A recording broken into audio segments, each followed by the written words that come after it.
You didn't really have anyone in your family with a theatrical background. Did your parents, when you decided that acting was the thing for you, did they support this? Did they nourish that? Very much so, yeah. Very much so. Both my parents were extremely supportive. My father did extraordinary things, looking back on it now.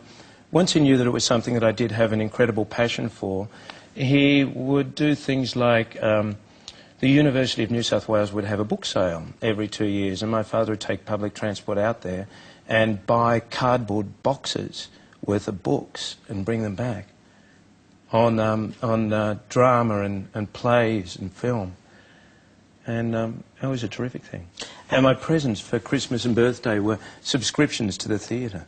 Wow. So I grew up watching, watching plays on stage, and it was a magical world, and I knew it was something I wanted to be involved in. And as your parents themselves got introduced to the world of theatre, I mean, your early productions at Theatre Nepean, where you studied, what was their reaction to seeing you do it? Sometimes surprise. There was one particular play I was involved in. It was a Berkhoff play called East, and it was about, I shaved my head and had my ear pierced, and this was, 20 years ago.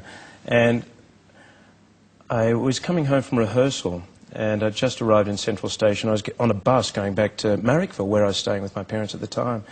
And my parents got on the same bus going back towards the house at Marrickville, and they didn't recognise me. And were horrified when they actually saw what I'd done to myself, all in the name of, of art. It's amazing to me. You came from a happy family, not dysfunctional. You didn't actually go to NIDA. What on earth made you think you could make it as an actor? Well, the thing is, I didn't. Before you started to make it in acting, after leaving Theatre Nepean, that's not easy, that in-between phase where you're trying to make a living. One of the things you did was try to hustle lawn bowls. Yeah, I did. I was... Pretty fast stuff there, yeah. That's right. Yeah, I did that in conjunction with calling bingo. I thought this is a way to really make money. I did a friend of mine, Bill Mather, who was a colleague of mine at Theatre Nepean. We did become quite proficient at lawn bowls, and I must say I did bowl in the state championships here in New South Wales and did quite well. But we didn't earn much money, but I did win many chooks and meat trays throughout New South Wales. Man cannot live by chops alone. There you go. You have something in common with Russell Crowe. He too was a bingo caller. Was he really? Yeah. You've never heard a sexier all the twos 22 than Russell Crowe's. Yeah. Can you give us a burst? I just want to compare. Well, the thing about the bingo that I call, we weren't allowed to do the rhyming slang that accompanied most bingos, because it was very professional where I called bingo, and they took it very, very seriously. Oh, yes. Yeah, so it was more along the lines of 7 only, 13, 1, 3. You see, I get the chills just hearing you say that. There's an intensity to it which you bring to everything you do. That's right, thank you. Quite seriously, I want to talk about that intensity, because where you first came to public prominence after the Boys, first of all on stage, and then the feature film. And I can honestly say it's, in my opinion, one of the great performances in Australian cinema, and the most violent performance I've ever seen from someone who wasn't actually being violent. The other actors and the directors said that on the set, they actually found you in character to be quite frightening. Were you aware of that? There was one particular instance where I couldn't help but be aware of it. Toni Collette asked, or actually, she didn't ask, she just left the set. She couldn't bear to look at me anymore. How do you generate that bad energy? Because it's manifest.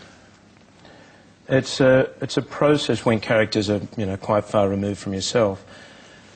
I take myself through an inner monologue, if you like, and I talk to myself as the character. And I keep doing so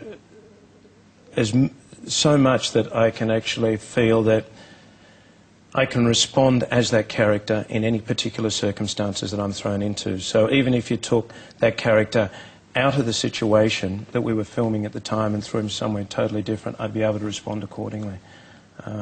So I suppose it's just in a way, it's a meditation to get yourself into the mindset. That's a very dark meditation for Brett Sprague. Do you take any of that home? Can you just wash it away? I try not to. I try, whether it be filming or doing theatre, to, you know, as I hang the costume up in the dressing room, to leave the character there. Sometimes, and particularly with this particular character, bits stuck to you for periods of time. That's interesting when you say bits stuck to you. Can you explain that? It's not something that I'd be conscious of, but it'd be something that people who'd be with me in social situations would be conscious of. Whether it be, you know, an overuse of language, slightly violent, aggressive behaviour that was, you know, not relevant in the circumstances. Stubbing cigarettes out in people's faces, things like that. For example, not. Yeah.